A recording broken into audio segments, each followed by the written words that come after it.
The blood on her dress told Cole Whitmore she was running from something worse than loneliness.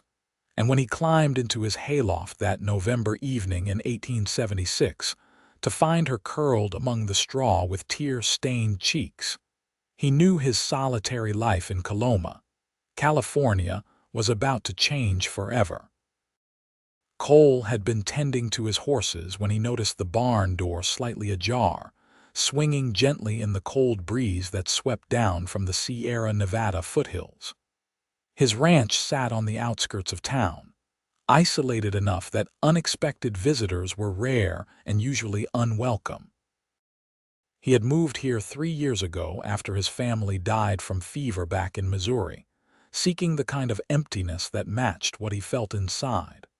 The gold rush had long since faded from these parts, leaving behind a quieter existence that suited him just fine. He climbed the wooden ladder slowly, his hand resting on the revolver at his hip more from habit than fear. What he found made him freeze on the top rung. A woman lay in the hay, her dark auburn hair splayed across the golden straw like spilled wine. Her dress, once probably a fine blue cotton, was torn at the hem and stained with what looked like dried blood along the sleeve. But it was her face that stopped his heart. Even in sleep, tears traced paths down her dirt-smudged cheeks, and her breath came in small, hitching gasps that spoke of crying herself to exhaustion. Cole finished climbing into the loft and stood there for a long moment, unsure of what to do. He was 32 years old and had barely spoken to a woman since arriving in California. The isolation had been his choice, his penance for surviving when his wife and daughter had not. But looking at this stranger, so vulnerable and obviously terrified of something, he could not just walk away. "Miss." His voice came out rougher than intended, scraped raw from disuse. She startled awake with a gasp, scrambling backward into the hay until her back hit the barn wall. Her eyes were wide with terror, a striking hazel that caught the last rays of sunset streaming through the gaps in the wooden slats. She could not have been more than 23 or 24, he guessed, young enough that his heart ached for whatever had driven her to his barn. "Please," she whispered, her voice hoarse. "Please don't send me back. I'll die if you send me back." Cole raised his hand slowly, showing he meant no harm. "Nobody's sending you anywhere, miss. You're safe here, but you're hurt and you need help." She looked down at her arm as if just remembering the blood, then back up at him with those haunted eyes. "It's not my blood, it's his." The words hung in the air between them, heavy with implication. Cole lowered his hand slowly and took a careful step closer. "Whose blood is it?" "My husband's." She started crying again, silent tears that seemed to come from somewhere deep and broken inside her. "Former husband, I suppose. I killed him." Most men might have recoiled at such a confession, might have gone straight for the sheriff. But Cole had seen enough of life to know that sometimes killing was the only choice left to the desperate. He could see it in her face, in the bruises that were starting to purple along her jaw, in the way she held her ribs as if they pained her. "Did he hurt you?" Cole asked quietly. She laughed, a bitter sound that had no joy in it. "He hurt me every day for 2 years. Tonight he said he was going to kill me, said I was worthless, and he was tired of looking at my face. So when he came at me with his belt, I grabbed the fire poker and I hit him. I just wanted him to stop, but he fell and hit his head on the hearth and he didn't get back up." Cole nodded slowly. "What's your name, miss?" "Olivia. Olivia Freeman." She paused, then corrected herself. "Olivia Fletcher. I took back my maiden name in my head the moment I ran. I won't carry his name anymore." "Well, Olivia Fletcher, I'm Cole Whitmore and this is my ranch. You can stay here as long as you need to, but first, let's get you inside and cleaned up. Then you can tell me the whole story and we'll figure out what to do next." She studied his face for a long moment, searching for deception or threat. Whatever she saw there must have satisfied her, because she nodded and let him help her to her feet. She swayed slightly, and he caught her elbow to steady her. She flinched at the touch, and he immediately let go, understanding that trust would take time. The walk from the barn to the house was short, but Olivia moved like every step cost her. Cole kept a respectful distance, leading her through the gathering darkness to the simple wooden structure he called home. It was not much, just 3 rooms and a kitchen, but it was clean and warm and safe. That last part seemed most important right now. Inside, he lit the oil lamps and stoked the fire in the hearth, then heated water for washing. Olivia stood in the middle of the main room, looking lost and small despite being a woman of average height. In the better light, he could see more bruises, older ones fading to yellow and green beneath the fresh purple marks. "There's a bedroom through that door," Cole said, pointing. "It was meant to be a guest room, though I've never had guests. You can sleep there. I'll heat up some stew for supper." "Why are you being kind to me?" Olivia asked suddenly. "I'm a stranger, a murderer." Cole turned from the stove to look at her. "You're a woman who defended herself against a man who should have protected you. That's not murder in my book. And as for why I'm helping you, well, maybe I'm just tired of being alone with my ghosts." Something in his voice must have reached her, because she relaxed slightly, her shoulders dropping from where they had been hunched up near her ears. "Thank you," she whispered. Over bowls of venison stew and hard bread, Olivia told him her story. She had married Gerald Thornton 2 years ago in Sacramento, thinking she was making a good match. He had been charming during their courtship, attentive and generous. But the night after their wedding, he had shown his true nature, and her life had become a nightmare of violence and cruelty. She had no family to turn to. Her parents had died years ago, and she was an only child. Gerald had isolated her from what few friends she had, moving them out to a small homestead between Coloma and Placerville where no one could hear her scream. "I tried to leave once before," she said, staring into her bowl. "He found me in Auburn and dragged me back. That was when he broke my arm. Told everyone I fell from a wagon. After that, I was too afraid to try again, until tonight." "What changed tonight?" Cole asked. "I realized I would rather die trying to escape than live another day as his prisoner. When I hit him and he didn't get up, I just ran. I did not stop running until I could not run anymore, and then I saw your barn and I just needed to rest, just for a moment. I must have fallen asleep."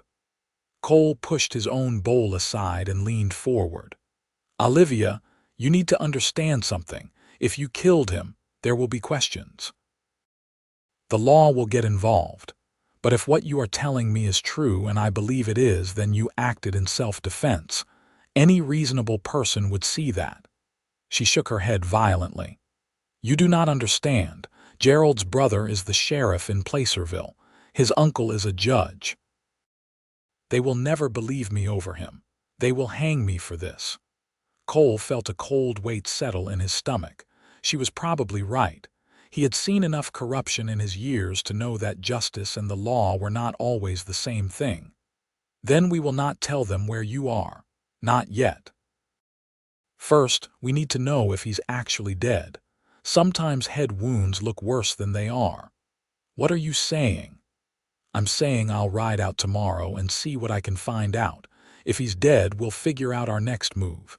If he's alive, we'll deal with that too. But either way, you're not facing this alone." Olivia's eyes filled with fresh tears, but these seemed different from the ones she had been crying in the hayloft. "Why would you risk yourself for me? You do not even know me." Cole stood and began clearing the dishes. "Maybe that is exactly why. Or maybe I'm just tired of standing by while bad things happen to good people. I've done too much of that already in my life." That night, Cole lay in his own bed listening to the sound of Olivia crying softly in the next room. He wanted to comfort her, but knew his presence would only frighten her more. So he stared at the ceiling and wondered what he had gotten himself into, and why his heart felt lighter than it had in 3 years, despite the danger and uncertainty. Morning came cold and clear, frost painting the windows in delicate patterns. Cole rose before dawn and made coffee, then prepared breakfast of eggs and bacon from his stores. Olivia emerged from the bedroom looking pale and exhausted, her hair hanging in loose waves around her shoulders. In the morning light, without the dirt and fear, he could see she was beautiful in a quiet, understated way that made his chest tighten. "I'm riding into Placerville this morning," he said, pouring her coffee. "I'll be careful. Ask around without drawing attention. Try to find out if anyone is looking for you or if there is word about your husband." "Former husband," she corrected automatically, then blushed. "I'm sorry. It's just important to me that I stop thinking of him that way." "Former husband," Cole agreed. "While I'm gone, stay inside. Keep the curtains drawn. There is a rifle over the door if you need it, though I doubt anyone will come around here. My nearest neighbor is 3 miles away." After breakfast, Cole saddled his horse, a sturdy buckskin gelding named Buck, and began the ride to Placerville. The town was about 12 miles from his ranch, a journey of a few hours at a comfortable pace. As he rode, he thought about the woman he had left behind in his house, trusted with his belongings and his safety. 3 days ago, he would not have believed himself capable of such trust. Grief had made him hard and solitary. But something about Olivia's vulnerability had cracked through his walls, reminded him that he was still human, still capable of caring. Placerville was bustling for a cold November morning. The mining boom might have faded, but the town remained an important supply point for the smaller camps still working the hills. Cole tied Buck to a hitching post outside the general store and went in, figuring it was the best place to hear gossip. The storekeeper, a heavy-set man named Martin who Cole had dealt with before, greeted him with a nod. "Morning, Whitmore. What brings you to town?" "Need some supplies," Cole said casually, selecting items he did not really need. "Quiet around here today. Quiet enough. Though there was some excitement last night. Gerald Thornton's place caught fire. They say his wife went crazy, hit him over the head and set the house ablaze before running off. Thornton's laid up at the doctor's office with a bad concussion, but he'll live. Sheriff's got a posse out looking for the woman now." Cole's blood ran cold, but he kept his expression neutral. "That's so. What do they say she looks like?" "Auburn hair, medium height, goes by Olivia. Sheriff's offering a $50 reward for information leading to her capture. Says she is dangerous and not to be trusted.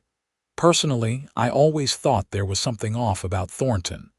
Man drank too much and had a mean look about him, but his brother's the sheriff, so I suppose his word is law." Cole paid for his items and left, his mind racing. So Gerald Thornton was alive, and there was now a manhunt, or rather woman hunt, underway. $50 was enough money to make people look twice at strangers. He needed to get back to the ranch and figure out what to do next. He was untying Buck when a voice called out behind him. "Cole Whitmore." "That really you?" Cole turned to see a man he had not seen in 10 years, not since the war. James Rutherford had served in the same company as Cole, had fought beside him in battles that still haunted Cole's dreams. James was thinner than Cole remembered, his face lined with hardship, but his smile was genuine. "James," Cole said, clasping his old friend's hand, "what are you doing in Placerville? Could ask you the same thing. Last I heard, you disappeared somewhere out west after the fever took Mary and little Sarah. I'm sorry about that, by the way. Should have written, but I did not know where to send the letter." "It's all right," Cole said, though the mention of his wife and daughter's names still hurt like a fresh wound. I've been ranching outside Coloma, keeping to myself mostly. James nodded, understanding. Listen, you got time for a drink? There is something I need to talk to you about. Business proposition. Cole wanted to get back to Olivia, but refusing would look suspicious. He agreed, and they walked to the saloon, a rough establishment that catered to miners and drifters. Over whiskey, James explained that he was working as a deputy in Sacramento now, trying to make an honest living after years of drifting. The reason I mention it, James said, lowering his voice, is that I heard about this situation with Thornton's wife. Word is spreading fast. But I know Sheriff Thornton, and I know his brother Gerald too. Gerald came through Sacramento a few times, always causing trouble. Beat up a working girl so bad last year she could not walk for a month. His brother paid off the witnesses and made it go away. Cole felt his heart hammering but kept his face carefully blank. Why are you telling me this? James looked him straight in the eye. Because if I was a betting man, I would bet that woman had good reason to hit her husband. And I would bet that anyone helping her might need to know what they are up against. Thornton family has connections. They will not let this go easy. Cole studied his old friend. You asking me something, James? No, just making conversation. But if you happen to run across a scared woman with auburn hair, you might tell her to head north to Oregon Territory. I got cousins up there who do not care much for California law. They'd help someone in need, no questions asked. They finished their drinks and parted ways, but Cole's mind was churning as he rode back to the ranch. James had clearly guessed, or at least suspected, that Cole knew something about Olivia's whereabouts. The question was whether James could be trusted to keep that suspicion to himself. Cole found Olivia waiting anxiously when he returned. She rushed to the window as he rode up, then retreated quickly when she saw it was him. He entered the house to find her standing by the fireplace, the rifle from over the door held in her shaking hands. It's just me, he said calmly. You can put the gun down. She lowered it with visible relief. I'm sorry. I heard hoofbeats and I panicked. What did you find out? Cole told her everything, watching her face drain of color as he described the posse and the reward. When he finished, she sank into a chair, the rifle clattering to the floor beside her. I should leave, she said. I've put you in danger just by being here. If they find me, they will arrest you for harboring me. Where would you go? Cole asked practically. You have no horse, no money, no supplies. You would not make it 10 miles before someone spotted you. Then what do I do? Wait here to be captured. Cole pulled up a chair and sat across from her. I've been thinking about that. I've got a friend who mentioned Oregon Territory. Said he has people up there who would help. It's a long journey, especially with winter coming, but it's possible. Would you take me? Olivia asked, then immediately shook her head. No, I cannot ask that of you. You have already done too much. You did not ask. I'm offering. I don't have much keeping me here. The ranch can survive a few months without me. I've got a ranch hand who checks on things from time to time. I can pay him to look after the place while we are gone. Why would you do this? Olivia's eyes searched his face. You do not owe me anything. Cole was silent for a long moment. 3 years ago, my wife and daughter died while I was away buying supplies. They caught fever, and by the time I got back, they were too far gone. I watched them die over 2 days, unable to do anything to help. Since then, I have been going through the motions of living without really being alive. But yesterday, when I found you in that hayloft, something changed. For the first time since Mary and Sarah died, I feel like I have a purpose again. So maybe I am not doing this just for you. Maybe I am doing it for me too. Olivia's eyes were wet with tears. I'm so sorry for your loss. I cannot imagine that kind of pain. It's different from yours, Cole said, but pain is pain. We've both lost people we love, just in different ways. The difference is you have a chance to build a new life. I'd like to help you do that, if you will let me." She reached across the space between them and took his hand. It was the first time she had voluntarily touched him, and Cole felt something shift in his chest at the contact. Her hand was small and calloused, marked by work and suffering, but her grip was strong. "Thank you," she said simply. "I accept your help, and I'll find a way to repay you someday, I promise."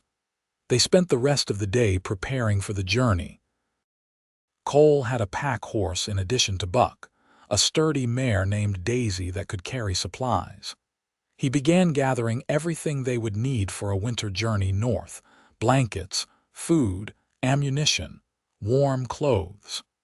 Olivia helped as best she could, though he could see her ribs still pained her. That evening, as they worked together to prepare supper, Cole found himself watching Olivia when she was not looking. Despite everything she had been through, she moved with a quiet grace, her hands efficient and capable as she sliced vegetables for the stew. She caught him staring once and blushed, turning quickly back to her work. "Tell me about your wife," Olivia said softly, "if it's not too painful." Cole was quiet for a moment, then began to speak. "Mary was the daughter of a shopkeeper in St. Louis. I met her when I was just back from the war, still trying to figure out who I was without a rifle in my hands. She was kind and patient, and she saw something in me worth saving. We married quick, had Sarah a year later. She was 4 when they died, had her mother's smile." "They sound wonderful," Olivia said. "They were. I thought I would die too when they passed. Part of me did.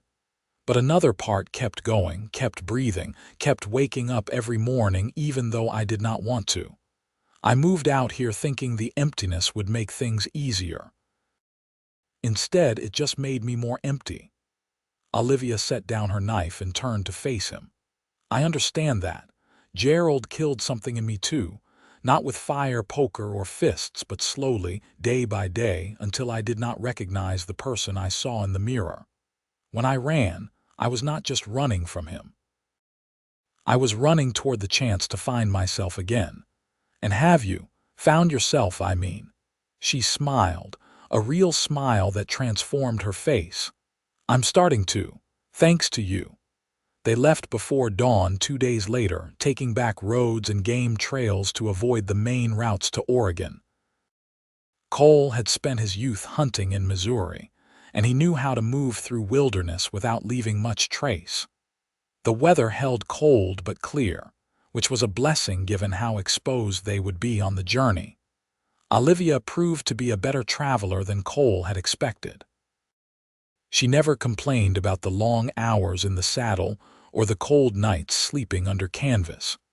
She learned quickly how to make camp, how to cook over an open fire with limited supplies, how to read the signs of weather and wildlife.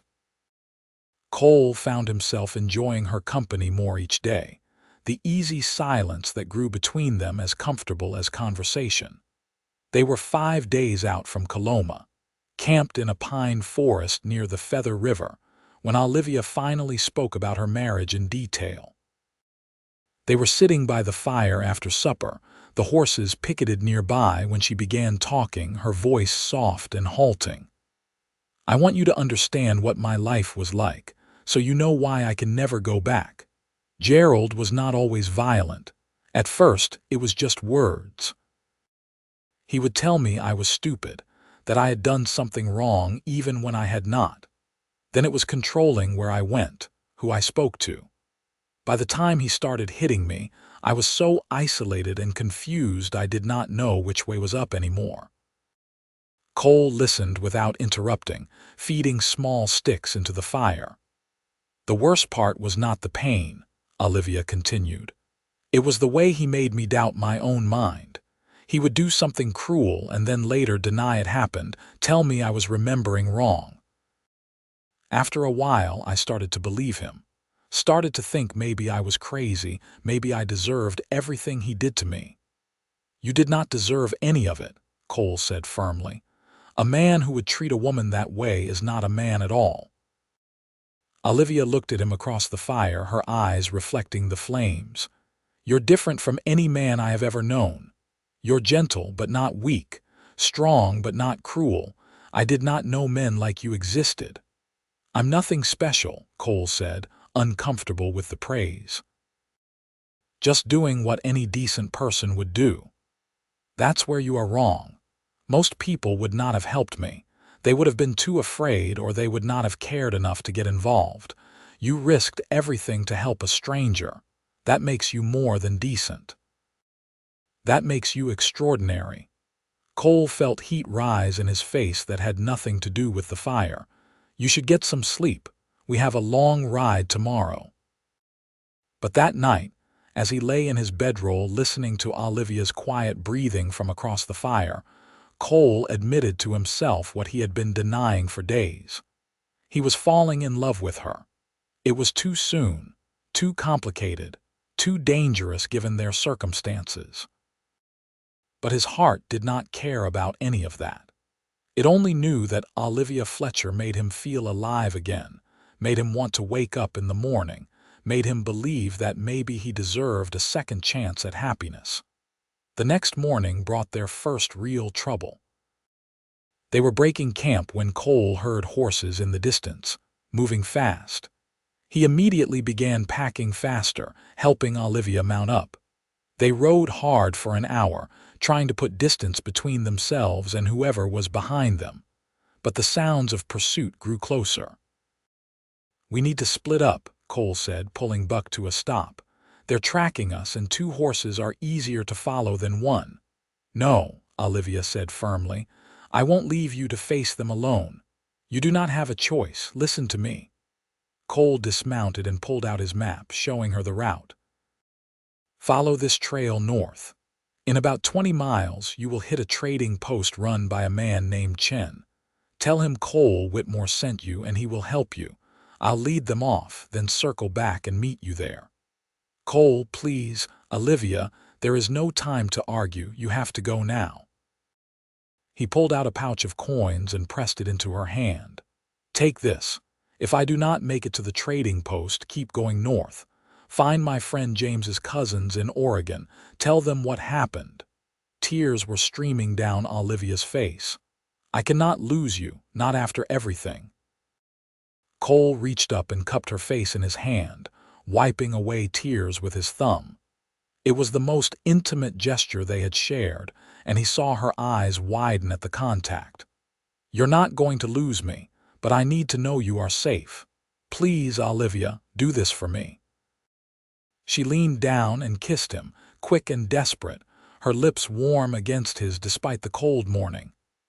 "Come back to me," she whispered. Then she was gone, urging Daisy into a gallop along the trail Cole had shown her. He watched until she disappeared into the trees, then mounted Buck and rode hard in the opposite direction, making sure to leave a clear trail for their pursuers to follow.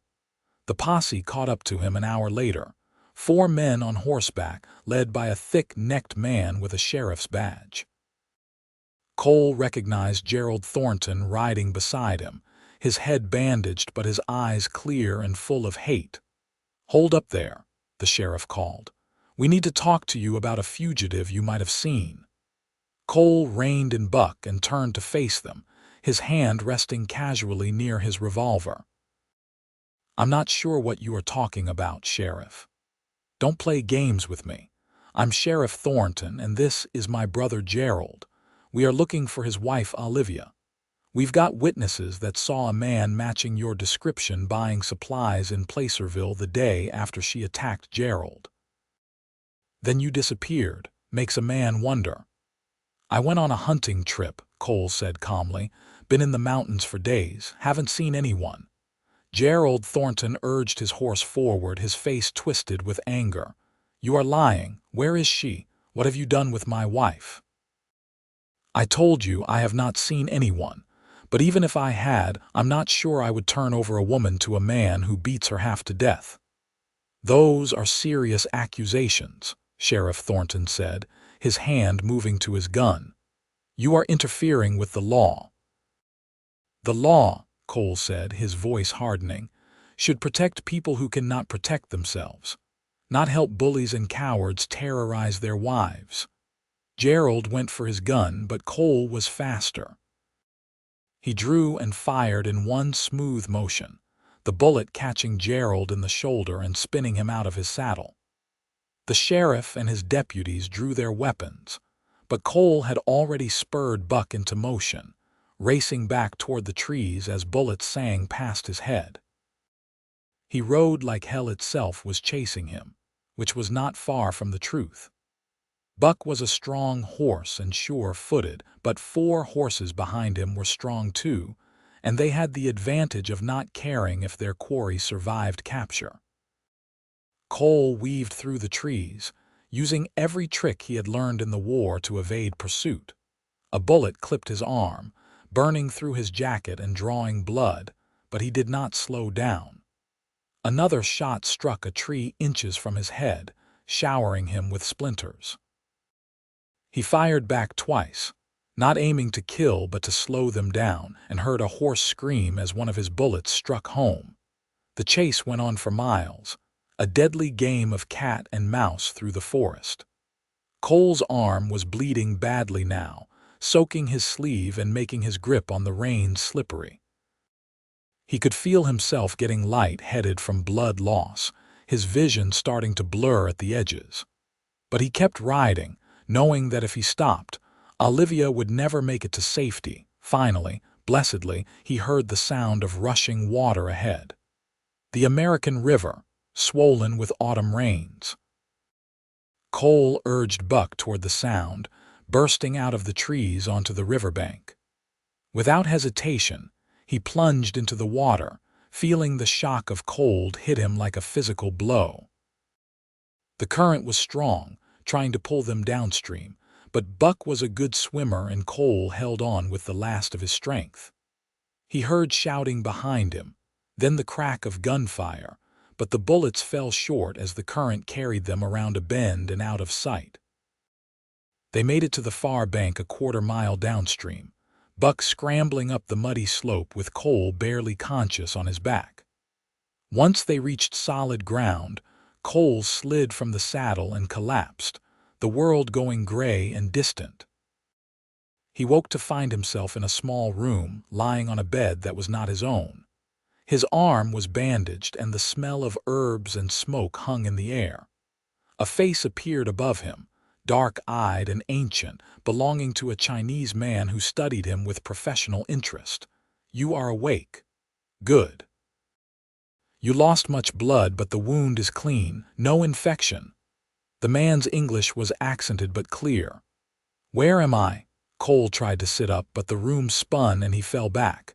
"My trading post. Your horse brought you here. Smart animal. I am Chen."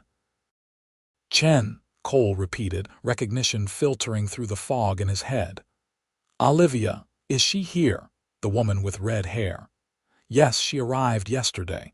She was very worried when you did not come. I was about to send my son to search for you when your horse appeared with you on its back, more dead than alive." Relief flooded through Cole and he let his eyes close. Olivia was safe. That was all that mattered. He slept for most of 2 days, waking only to drink water and eat the soup Chen's wife brought him. On the 3rd day, he finally felt strong enough to sit up and take notice of his surroundings. The room was small but clean, decorated with unfamiliar objects that spoke of Chen's homeland across the ocean. Olivia appeared in the doorway, and the joy on her face when she saw him awake made Cole's chest tighten. She rushed to his bedside, then stopped herself, suddenly shy. "You are awake," she said unnecessarily. "I was so worried. You have been unconscious for so long." "I'm all right," Cole assured her. "Takes more than a bullet and a cold river to kill me." She sat carefully on the edge of the bed. "Chen told me what happened, how you led them away from me and got shot. You could have died, Cole. You almost did die. But I did not, and you are safe. That is what matters." Olivia shook her head, tears starting to fall. "It matters to me that you are alive. Don't you understand?" I care about you, Cole Whitmore. More than I should, more than is probably wise given everything that has happened, but I cannot help it. When your horse came back without you, I thought my heart would stop. I thought I had lost you, and I realized I could not bear that. Cole reached out with his good arm and took her hand. Olivia, I need to tell you something. I know this is complicated and the timing is terrible, but I don't want to waste any more time pretending I do not feel what I feel. I'm in love with you. I have been since the moment I found you in my hayloft. Maybe that makes me a fool, but it is the truth. You are not a fool, Olivia said, squeezing his hand. Or if you are, then I am one too, because I love you as well. I never thought I could feel this way about a man after Gerald, never thought I could trust anyone enough to let them close. But you are different. You make me feel safe and valued and seen. You make me want to hope again. Cole pulled her down gently and kissed her, a real kiss this time, slow and tender and full of promise. She kissed him back, her hand coming up to rest against his cheek, and for a long moment the world outside ceased to exist. When they finally broke apart, both were breathing hard. We should probably take this slow, Cole said. You have been through a lot, and I do not want to rush you into anything. Olivia laughed, the sound pure and happy. Cole Whitmore, you have saved my life, fought off a posse for me, taken a bullet for me, and just told me you love me. I think we are well past taking things slow. They stayed at Chen's trading post for 2 weeks while Cole recovered his strength. Chen and his wife Mei Lin were gracious hosts, asking no questions about why 2 travelers were heading north in winter, or why one was healing from a gunshot wound. Cole suspected they had helped others in similar circumstances before. The trading post sat on a route that saw all kinds of people, many of them running from something or someone. During those 2 weeks, Cole and Olivia's relationship deepened. They talked for hours by the fire in the evenings, sharing their histories and their hopes. Olivia spoke more about her childhood, her dreams of becoming a teacher before Gerald had crushed those ambitions. Cole talked about his time in the war, the things he had done and seen that still haunted him. They found comfort in each other's pain, understanding that healing was not about forgetting but about learning to carry the weight together. They also talked about the future. Oregon Territory offered a fresh start, a place where no one knew them or their pasts. They could build a life there, maybe start the ranch Cole had always dreamed of, with horses and cattle and wide open spaces. Olivia could teach, if she wanted to, or they could simply work the land together. The possibilities seemed endless. But hanging over everything was the knowledge that Gerald Thornton was still alive, and his brother the sheriff would not stop looking for them. Cole had shot Gerald, which meant there was now a warrant out for his arrest as well as the bounty on Olivia. They were both fugitives now, bound together by necessity as much as love. You regret it? Olivia asked one night as they sat outside watching the stars. Helping me, I mean. You could have just turned me in and gone back to your quiet life. Cole thought about it seriously before answering. No, I don't regret it. That quiet life was not really living. It was just existing day after day until one day I would close my eyes and not open them again. You gave me something to fight for again, something to believe in. I'll never regret that. Even if we spend the rest of our lives looking over our shoulders, even then, because I'll be spending those years with you. When Cole was finally strong enough to travel, Chen supplied them with fresh horses and provisions for the journey north. He refused payment, waving away Cole's money with a gentle smile. You helped my family once, Chen said, though Cole had no memory of this. 3 years ago when miners tried to burn my trading post because they said we had no right to be here. You rode past and stopped them, faced down 6 men with guns. You do not remember because it was nothing to you, but it was everything to us. Now I repay the debt. Cole did remember then, a brief incident he had thought little of at the time. He had been riding back to his ranch and come across a group of drunk miners harassing an elderly Chinese couple. He had simply told them to move along, backing up his words with the rifle across his saddle. It had taken 5 minutes of his day. "Thank you," Cole said, clasping Chen's hand. "For everything. If we make it to Oregon, if things work out, you are welcome at our home anytime."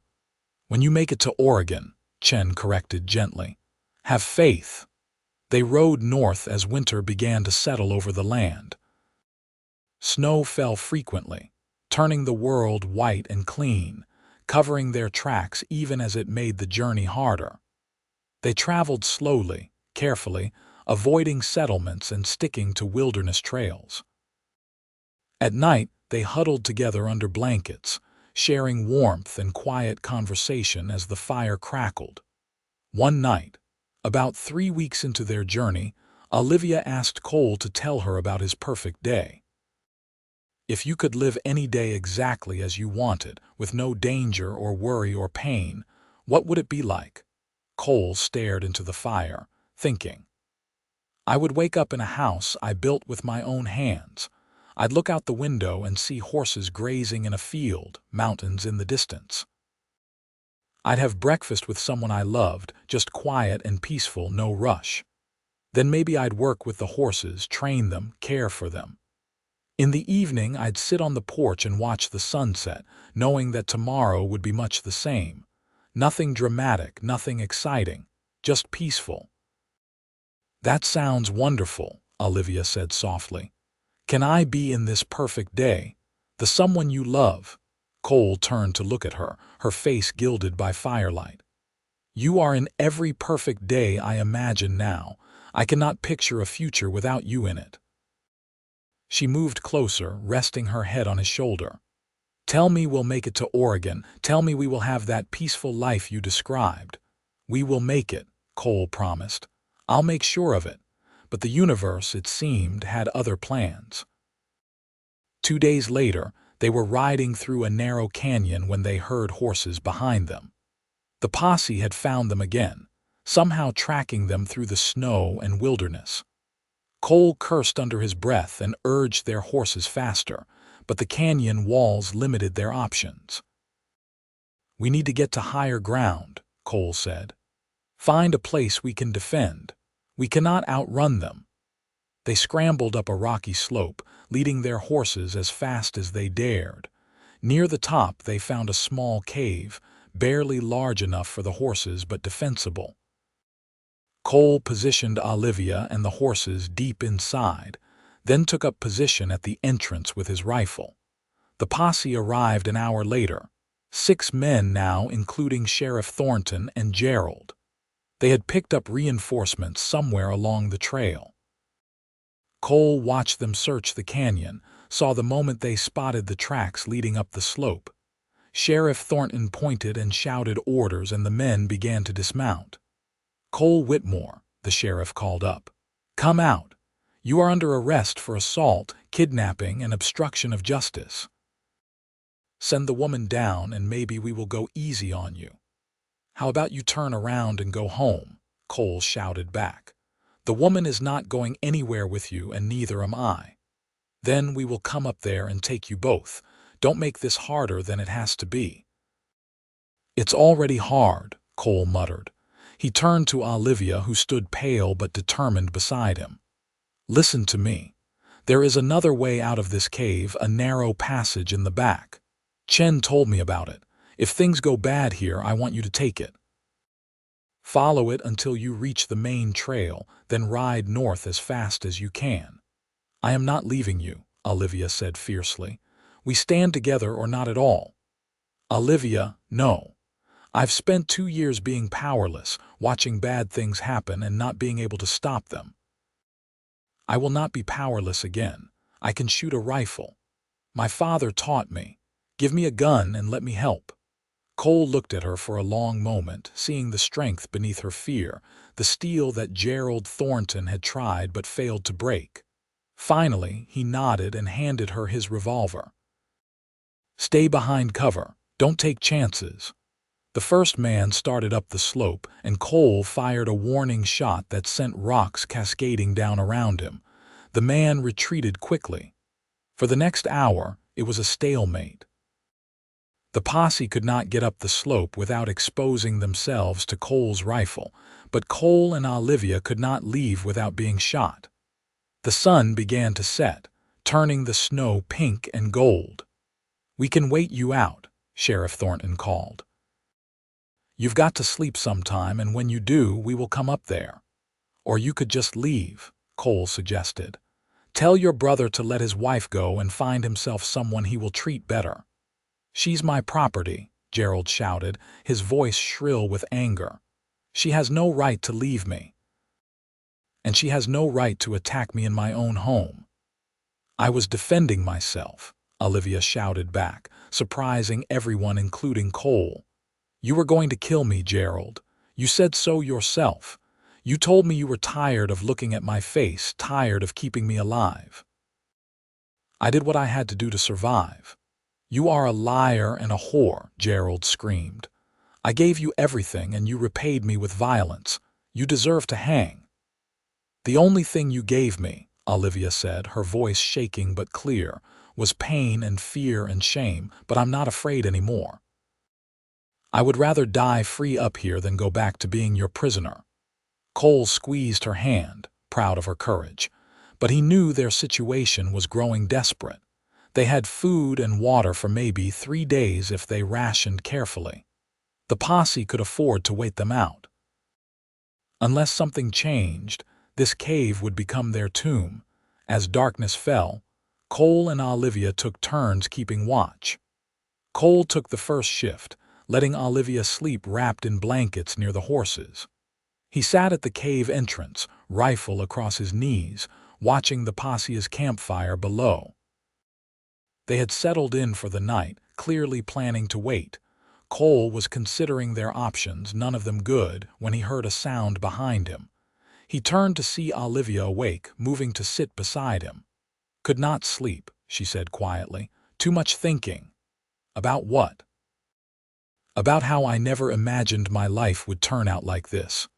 When I was a little girl, I thought I would grow up, marry a kind man, teach school, have children.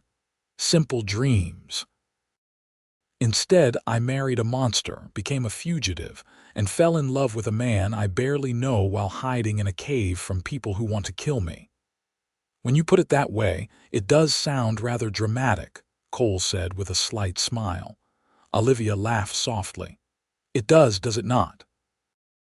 Like something from a dime novel. Except in the novels, the hero always has a clever plan to save the day."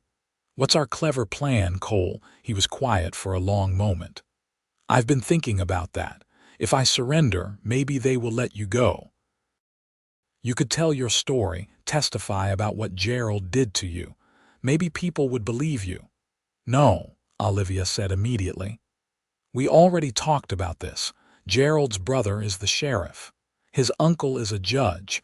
I would be convicted before I opened my mouth. And then they would hang you for helping me. I won't let that happen."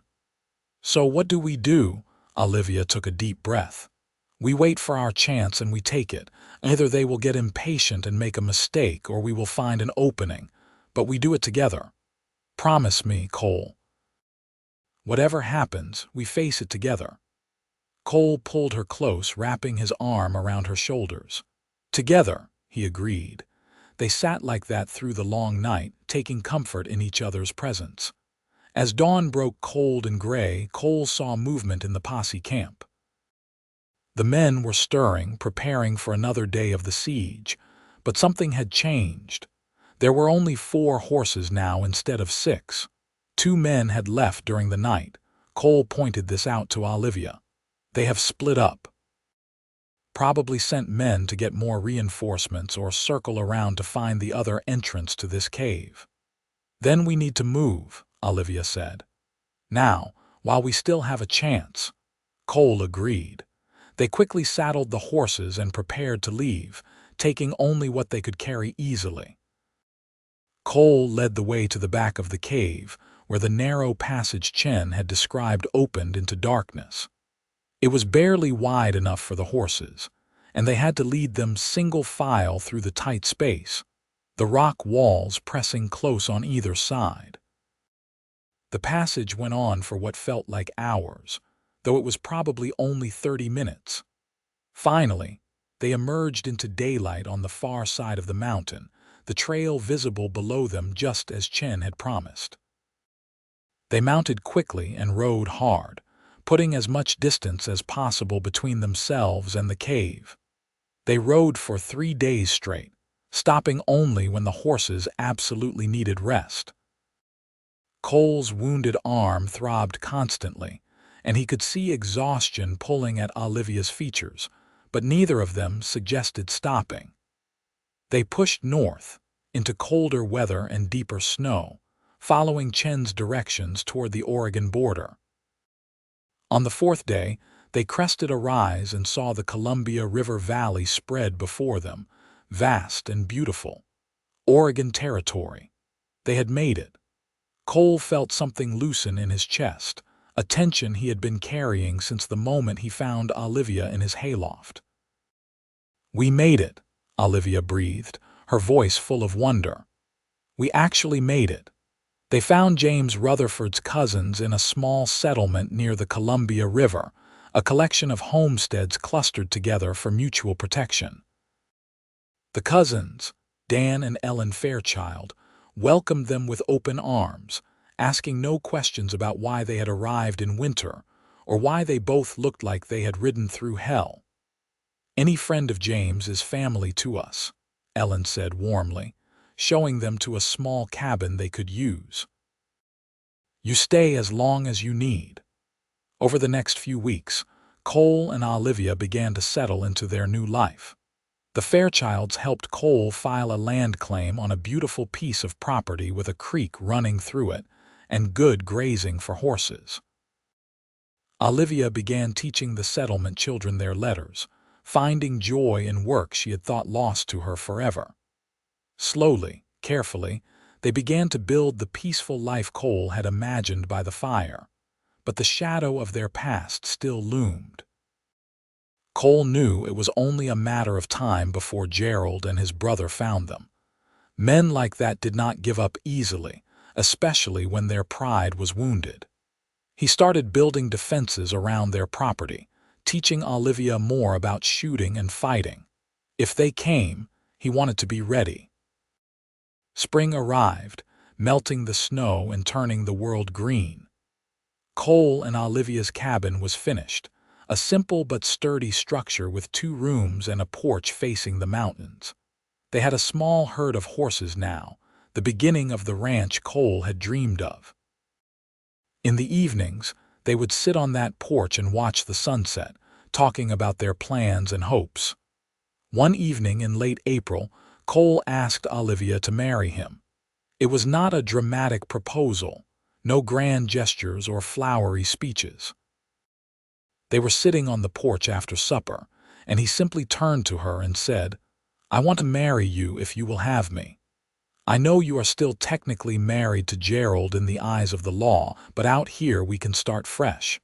We can make our own rules." Olivia was quiet for a long moment, her eyes on the horizon. "I want that too," she said finally, "more than anything. But I do not want to make you a bigamist, and I do not want our marriage to be something we have to hide or be ashamed of. I want it to be real and true and legal." "Then we will figure out a way," Cole promised. "Maybe we can get word to a lawyer in Sacramento, someone who can help us prove what Gerald did, get your marriage annulled. It might take time, but we have time now. We are safe here." He was wrong about that last part. 2 weeks later, a rider came to the settlement bringing news that a group of men from California had been asking questions in the nearest town, looking for a couple matching Cole and Olivia's description. The rider described Sheriff Thornton and Gerald, along with 4 hired guns. The Fairchilds and other settlers immediately offered to help defend Cole and Olivia. "We do not let our own get pushed around," Dan Fairchild said firmly. You are part of this community now. We stand together." But Cole would not risk innocent people getting hurt because of him. "This is our fight," he told Dan. "I appreciate the offer, but I need to end this. I am tired of running, tired of looking over my shoulder. It is time to face Gerald Thornton and his brother once and for all." "Then you do not face them alone," Olivia said. "I am done being afraid of Gerald. He has taken enough from me. I will not let him take our future too." They spent 2 days preparing. Cole sent a message to Gerald and Sheriff Thornton, telling them to meet him in a clearing 3 miles from the settlement at noon on the following day. He specified Gerald and the sheriff only, no hired guns, just the 4 of them settling this once and for all. "What makes you think they will come alone?" Olivia asked. "Pride," Cole said simply. "Gerald thinks he owns you, and he cannot stand that another man took what he considers his property. And the sheriff cannot let it get around that his brother's wife escaped and he could not bring her back. They will come." The night before the meeting, Cole and Olivia lay in bed, holding each other close. They made love for the first time, gentle and careful, 2 broken people finding healing in each other's touch. Afterward, Olivia cried, but they were good tears, tears of release and relief and joy. "I never thought I could feel this way again," she whispered against his chest. "Gerald made me think I was broken, that I could never enjoy a man's touch, but with you it is different. It is beautiful." "You were never broken," Cole said, stroking her hair. "You were hurt, but you were never broken. You are the strongest person I have ever met, Olivia Fletcher, and no matter what happens tomorrow, I want you to know that you have given me everything. You made me want to live again." "Do not talk like that," Olivia said, fresh tears starting. "You are coming back from that clearing, Cole Whitmore. We both are. We are going to have our future, our ranch, our peaceful days. I refuse to accept any other ending." "Then that is what we will have," Cole promised, praying he could keep that promise. They rode out the next morning, Cole on Buck and Olivia on Daisy.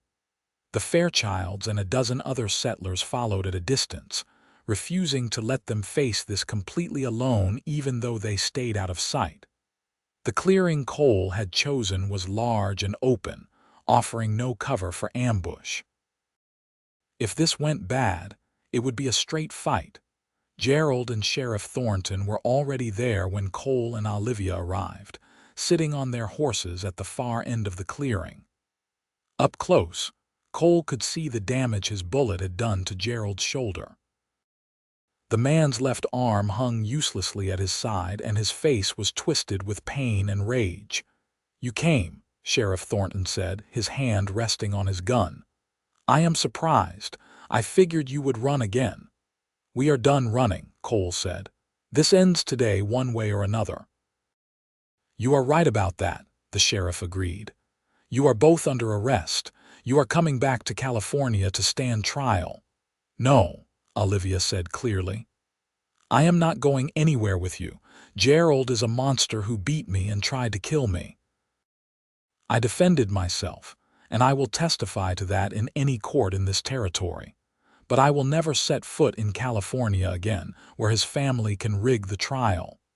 Gerald spurred his horse forward, his face purple with fury. "You ungrateful witch! I gave you everything, and this is how you repay me. By running off with this worthless cowboy, you gave me nothing but bruises and fear," Olivia shot back. "And Cole Whitmore is worth 1,000 of you. He is more of a man than you could ever be." Gerald reached for his gun with his good hand, but Olivia was faster. She had her revolver out and aimed before Gerald cleared leather, her hand steady despite everything. "Do not," she said quietly. "I have already shot you once, Gerald. I will do it again if I have to." "Listen to her," Cole added, his own gun now drawn. "This can end peacefully. You ride back to California and leave us alone. Tell people Olivia died, tell them whatever you want. Just let us have our lives." "No deal," Sheriff Thornton said. You broke the law. There are consequences. The law, Cole said bitterly. You mean the law that lets men like Gerald beat their wives half to death? That lets corrupt sheriffs protect their criminal brothers? That law, careful, Whitmore, that's seditious talk. It is the truth. And the truth is that Gerald Thornton is a coward and a bully, and you enabled him. You helped him trap Olivia, helped him cover up his crimes. You are as guilty as he is. The sheriff's face went hard. Those are fighting words. Then fight me, Cole said. Right here, right now, just you and me. If you win, I will go back to California with you and face trial. But if I win, you leave us alone. Forever. You go back home and tell everyone that Olivia is dead, that you found her body but never found me. You give us our lives back. Sheriff Thornton considered this, his eyes calculating. And if I agree, what is to stop you from shooting me the moment I holster my weapon, my word? I am many things, Sheriff, but I am not a liar. If I give you my word, I will keep it. They dismounted, both men handing their guns to their companions. It would be settled the old way, with fists, the way men had settled disputes since the beginning of time. They faced each other across the clearing, the morning sun climbing higher, casting long shadows across the grass. The sheriff was younger than Cole, heavier and more muscular. But Cole had been fighting since he was old enough to walk, had survived the war and years of hard frontier living. He knew how to take a punch and how to give one. They circled each other, looking for openings. The sheriff struck first, a wild swing that Cole dodged easily. Cole countered with a quick jab to the sheriff's ribs, then another to his face. The sheriff staggered but came back hard, landing a solid punch to Cole's jaw that made his head ring. They fought for what felt like hours, trading blows in the spring sunshine while Olivia and Gerald watched. Cole's wounded arm throbbed with every movement, weakening his left side. The sheriff exploited this, targeting that side again and again. But Cole was faster, landing 2 punches for every one the sheriff managed. Finally, Cole saw his opening. The sheriff overextended, leaning too far forward with a big right hook. Cole ducked under it and came up hard, his fist catching the sheriff square on the chin. The bigger man went down like a felled tree, unconscious before he hit the ground. Cole stood over him, breathing hard, his knuckles bleeding. "It is over," he said to Gerald, who still sat his horse. "Your brother lost. Honor the agreement." "Honor," Gerald spat. "What do you know about honor? You stole my wife." "I did not steal anything," Cole said. "I helped a woman escape from a man who was killing her slowly. There is a difference." Gerald's hand moved toward his gun again, but this time it was not Olivia who stopped him. From the trees, Dan Fairchild and a dozen other settlers emerged, all carrying rifles.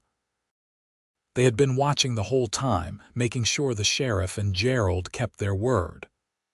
"I think you should leave now," Dan said calmly, his rifle pointed at Gerald's chest. "The fight is over and you lost. Go home.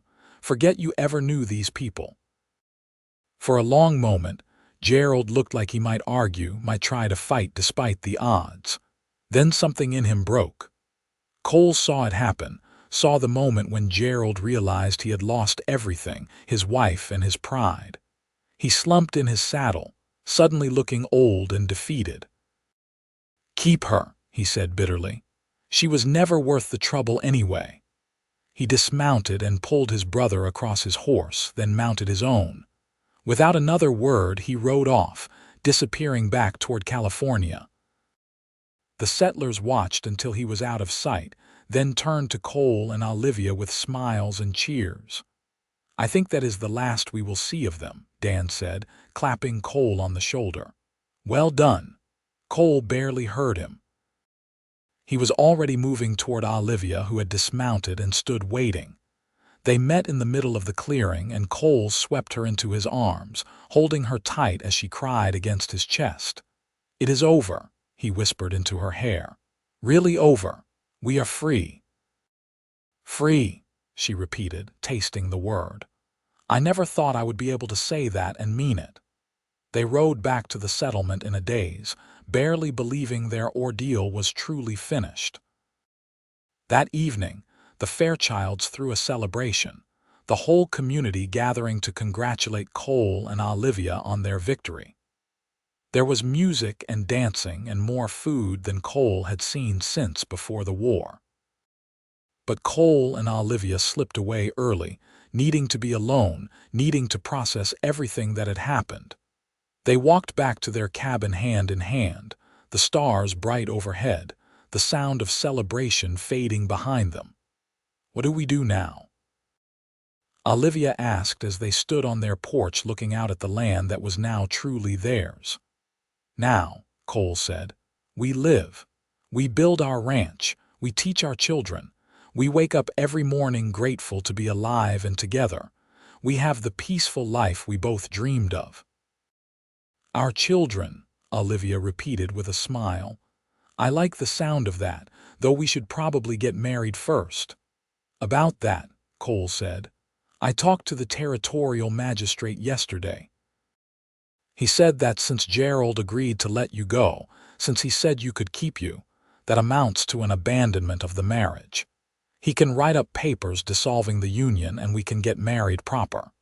It would not be legal in California, maybe, but it would be legal here, where it matters. Olivia turned to him, her eyes shining. Then let's do it. Let's get married and start our life together for real. They were married a week later in a simple ceremony officiated by the magistrate, with the whole settlement in attendance. Olivia wore a dress borrowed from Ellen Fairchild, simple but pretty, and Cole wore his only suit, brushed and cleaned for the occasion. Dan Fairchild stood up as Cole's best man, and Ellen stood for Olivia. It was not grand or fancy, but it was real and true and full of love. I, Cole Whitmore, take you, Olivia Fletcher, to be my lawfully wedded wife, Cole said, his voice steady and sure. I promise to love you, protect you, and stand by your side through whatever comes. I promise to be the kind of husband you deserve, the kind of man who builds you up instead of tearing you down. I promise to make you smile every day, and to remind you how strong and beautiful you are, from this day until my last day. I, Olivia Fletcher, take you, Cole Whitmore, to be my lawfully wedded husband, Olivia said, tears streaming down her cheeks. I promise to love you with everything I am. I promise to be your partner in all things, to share your burdens and your joys. I promise to remind you that you deserve happiness, that you deserve love. You saved my life, but more than that, you gave me back myself. I will spend the rest of my days thanking you for that gift, from this day until my last day. The magistrate pronounced them husband and wife, and when Cole kissed Olivia, the settlement erupted in cheers. They celebrated late into the night, dancing and laughing under the stars, surrounded by friends who had become family.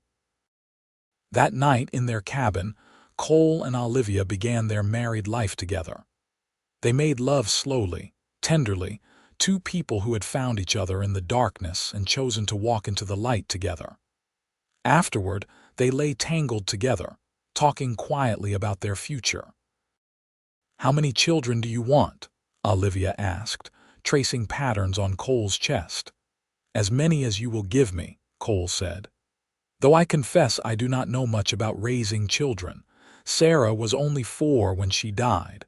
I was still figuring out how to be a father. You will be a wonderful father, Olivia assured him. You are patient and kind and strong, everything a child needs. And you will be an amazing mother. You are already so good with the settlement children. I hope so. I hope our children never know the kind of fear and pain we knew. I hope they grow up safe and loved and free. They will, Cole promised. We will make sure of it. The years that followed were everything they had dreamed of and more. Cole's horse ranch prospered, becoming known throughout the territory for producing strong, well-trained animals. Olivia's school grew as more families settled in the area, and she became beloved by the community as a teacher and friend. Their love deepened with each passing season, growing stronger through the challenges they faced together. Their first child, a son they named Thomas Cole Whitmore, was born in the spring of 1878, a year and a half after their wedding. Cole wept when he held his son for the first time, overwhelmed by joy and grief mixed together. The midwife, Ellen Fairchild, understood. "He's perfect," she assured Cole. And Sarah would be so proud of her little brother. Olivia recovered quickly from the birth, and they fell into the rhythms of parenthood together. Cole proved to be a devoted father, spending hours with Thomas, teaching him about horses and the land. Olivia would watch them together, her heart full to bursting with happiness she had never thought possible. Their daughter, Mary Ellen Whitmore, was born 2 years later, named for Cole's first wife and Ellen Fairchild. She had her mother's auburn hair and her father's quiet strength. Another son, Daniel, followed 2 years after that, and finally a second daughter, Hope, born when Olivia was 32, 4 children. A thriving ranch, a community that loved them. It was more than either of them had dared to hope for that night in the hayloft when their lives had intersected. But sometimes, in quiet moments, Cole would think back to that evening when he had climbed the ladder and found Olivia sleeping in the hay, her tears telling him everything he needed to know about pain and courage and the strength it took to survive.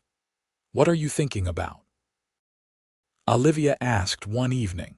They were sitting on their porch, watching their children play in the yard while the sun set behind the mountains. Thomas was 14 now, already tall and strong, helping his father with the horses.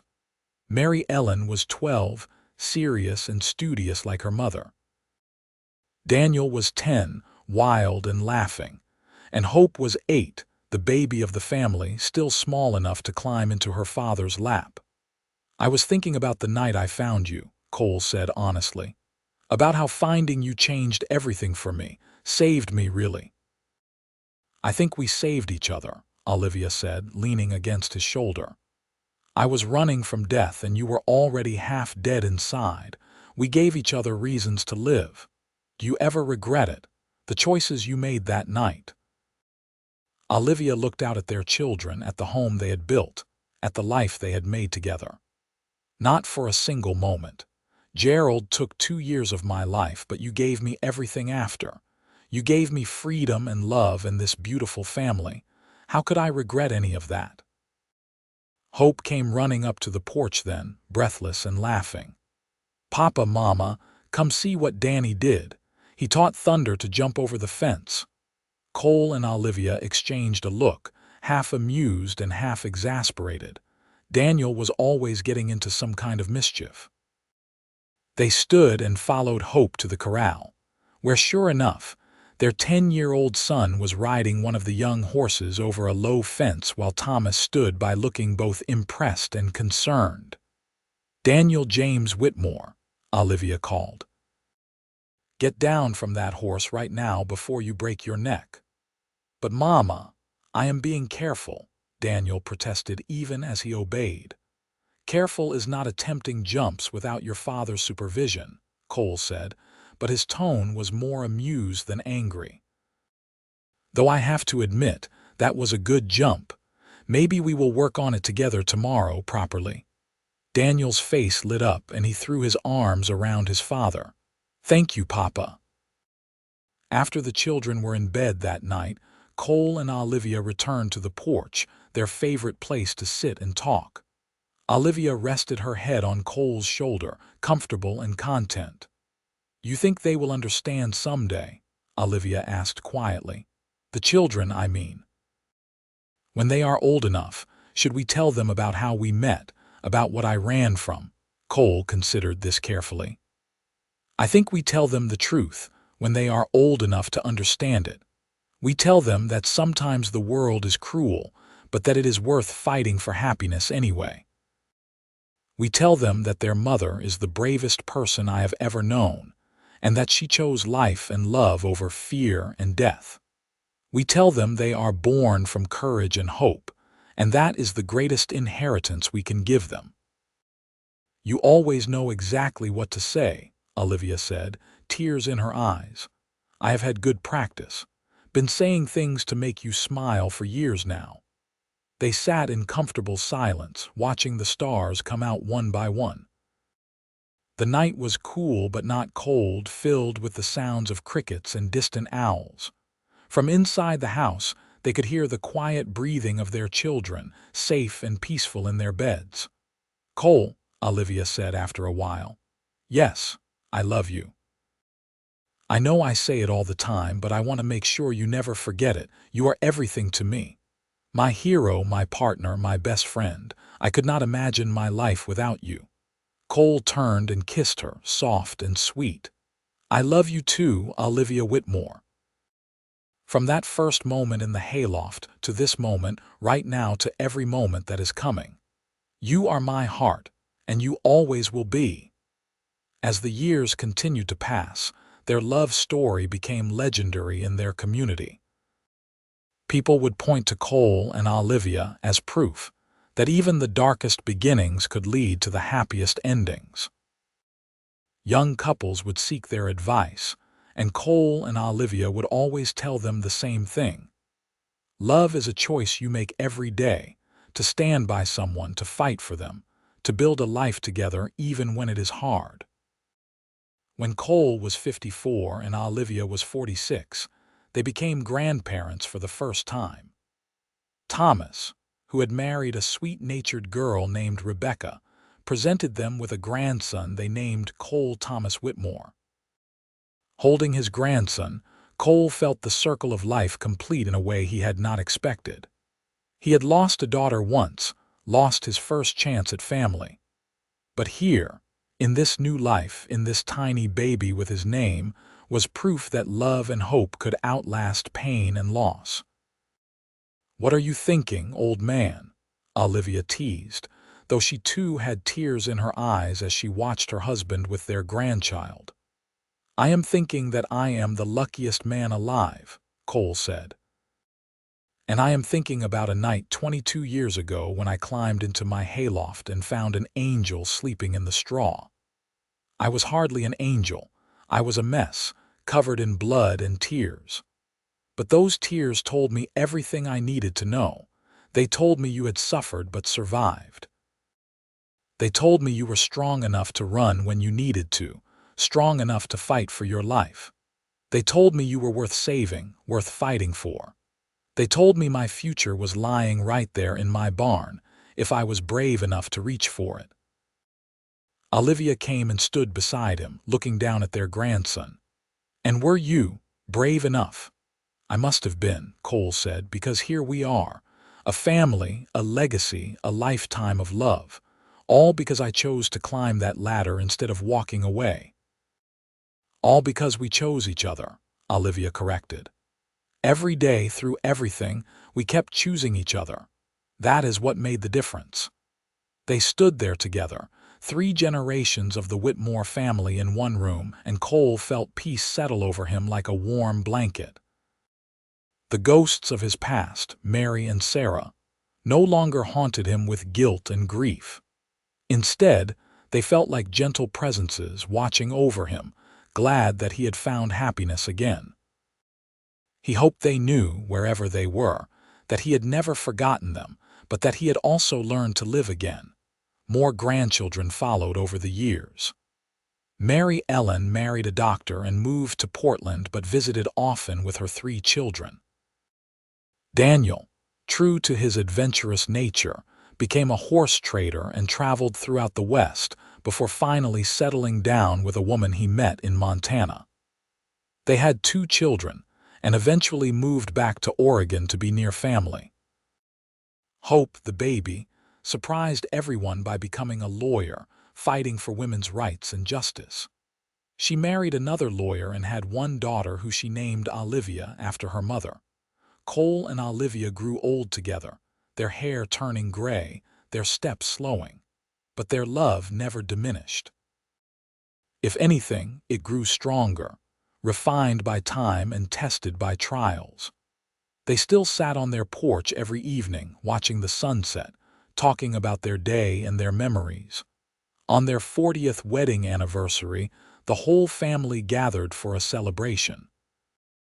All 4 of their children were there with their spouses and children, the house bursting with noise and laughter and love. After dinner, Thomas stood to make a toast. "To my parents," he said, raising his glass, "who taught us what real love looks like. Who showed us that strength is not about never falling down, but about getting back up. Who built a life and a legacy out of courage and hope. We love you both more than words can say." Everyone raised their glasses and cheered.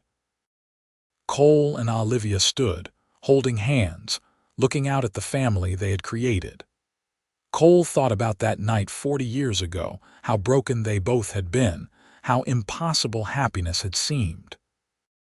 And yet here they were, surrounded by love, proof that sometimes the most broken things could heal into something even more beautiful.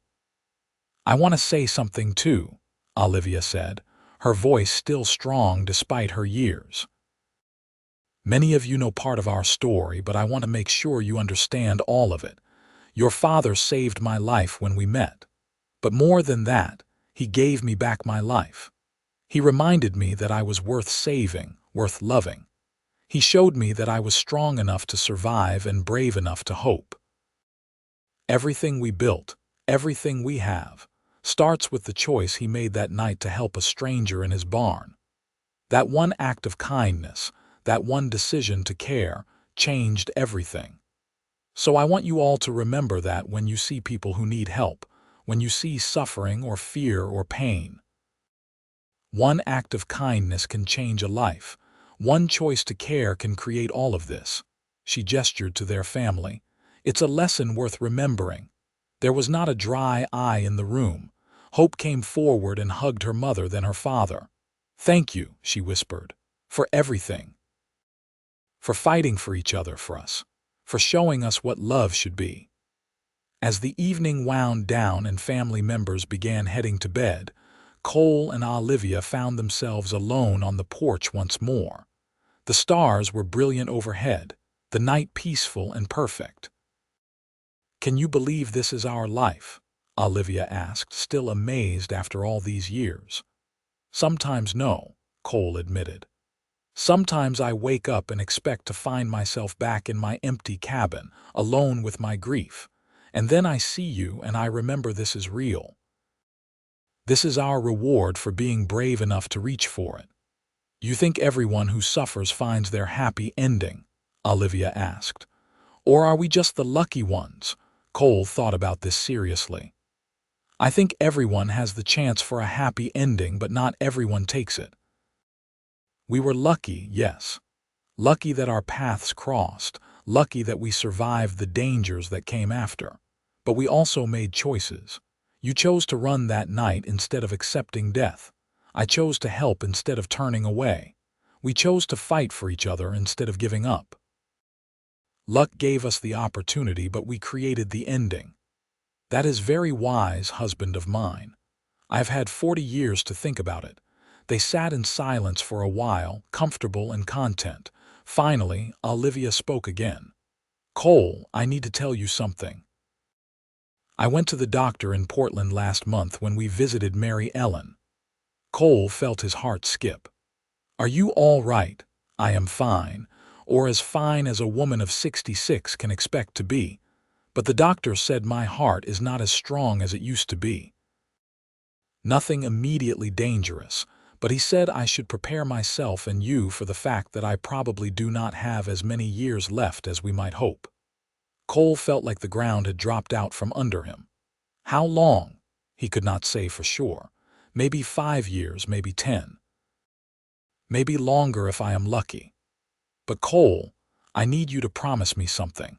When I go, and I will go someday, I need you to keep living. Really living, not just existing like you did after Mary and Sarah died."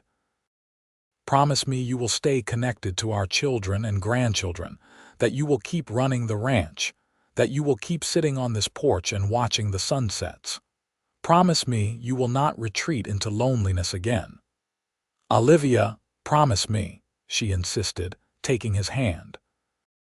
"I can face death knowing I have lived a full and beautiful life with you, but I cannot face it thinking that my death will destroy you. Promise me you will be okay."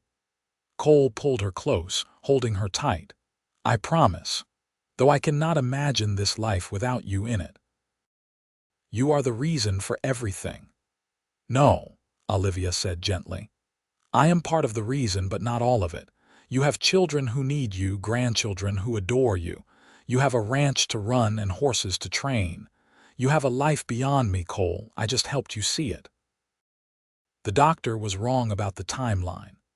Olivia had 7 more good years, 7 years of watching grandchildren grow, of welcoming great-grandchildren, of quiet evenings on the porch with Cole. She was 73 when she finally passed, peacefully in her sleep, Cole holding her hand. The funeral was huge, the entire settlement and people from miles around coming to pay their respects to a woman who had touched so many lives. Her students, now grown with children of their own, spoke about how she had inspired them. Her children and grandchildren spoke about her love and wisdom. But it was Hope who told the story that made everyone understand who Olivia truly was. "My mother once told me that she used to think her story ended the night she hit Gerald Thornton. She thought her life was over, that she would either die or be caught and hanged. But then she found her way to a barn, fell asleep in a hayloft, and woke up to find my father looking at her with kindness instead of judgment. She said that night taught her that our stories do not end when we think they do.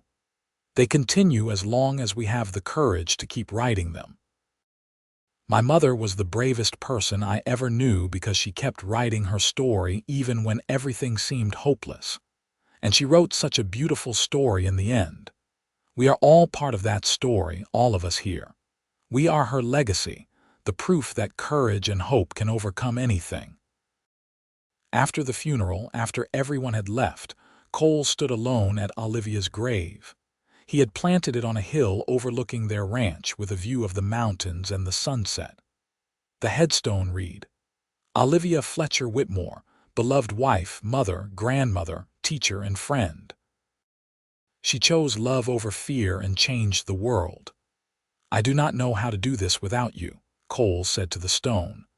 "I know I promised I would keep living, but Olivia, you were everything. How do I wake up every morning knowing you are not there?" The wind rustled through the grass, and in it, Cole thought he could hear Olivia's voice. "The same way I woke up every morning after I left Gerald. One breath at a time, one step at a time, one day at a time. You know how to survive, Cole. I taught you the same way you taught me."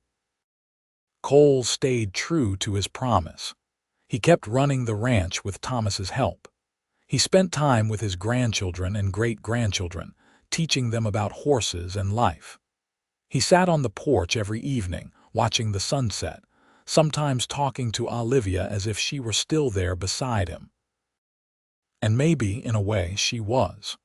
Her presence was in everything around him, in the family they had created, in the life they had built together.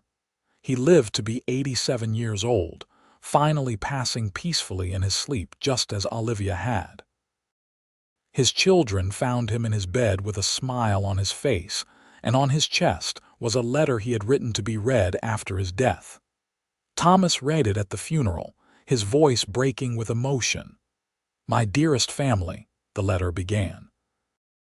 "If you are reading this, then my story has finally reached its end. But what a story it was.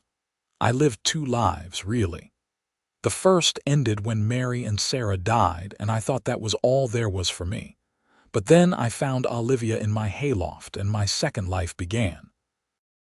That second life was so much richer than I ever could have imagined.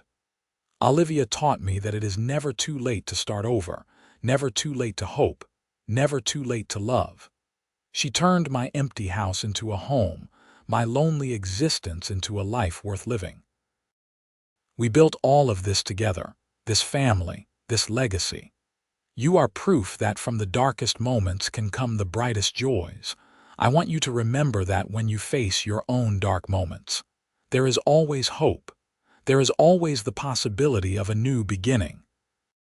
You just have to be brave enough to climb the ladder, brave enough to reach out to someone in need, brave enough to choose love over fear. That is my final lesson to you, the thing I want you to carry forward. Be brave, be kind, be hopeful. The rest will follow. Years later, when Cole and Olivia's great-great-grandchildren played in the yard of the ranch that still stood, they would sometimes hear the story of how their ancestors met. It became a family legend, passed down through generations. The story of a lonely cowboy who found a woman sleeping in his hayloft, her tears telling him everything he needed to know about suffering and courage. The story of how one act of kindness blossomed into a love that lasted 47 years and created a family that would span generations. And sometimes, on quiet evenings when the sun was setting behind the mountains, people swore they could see two figures sitting on the old porch, holding hands and watching the stars come out. Maybe it was just shadows and wishful thinking. Or maybe it was Cole and Olivia, still together, still in love, still watching over the family and the life they had created together. Either way, their story lived on, a testament to the power of courage, hope, and love. A reminder that sometimes the worst moments of our lives can lead us to the best moments, if we are brave enough to keep going. That broken people can heal and create beautiful things. That love, real love, the kind that chooses the other person every single day, can overcome anything. And it all started with a cowboy climbing a ladder, finding a stranger in need and choosing kindness over indifference. One choice that changed 2 lives, then 4, then 8, then dozens, rippling out through time like waves on a pond. Proof that we never know which small act of courage or compassion might change the world. The ranch still stands today, run by the 6th generation of Whitmores. The barn where Olivia slept that fateful night has been preserved, turned into a small museum dedicated to Cole and Olivia's story. Visitors come from all over to see it, to hear the tale of the lonely cowboy and the desperate woman who found each other in the darkness and built a legacy of light. And on the wall of that barn, carved into the wood above the hayloft, are words that Cole carved there on their 20th anniversary. This is where my life began again. November 12, 1876, the night I found my future sleeping in the hay. Below it, in Olivia's handwriting, are the words she added on their 40th anniversary. And the night I found my freedom and my forever. Thank you for climbing that ladder, my love. Their story is complete, their circle closed, their happy ending written in the lives of everyone they touched and everyone who came after. And somewhere, in whatever comes next, Cole and Olivia are together still, their love as strong in death as it was in life. Forever the cowboy and his lady, the 2 broken souls who found each other and became whole.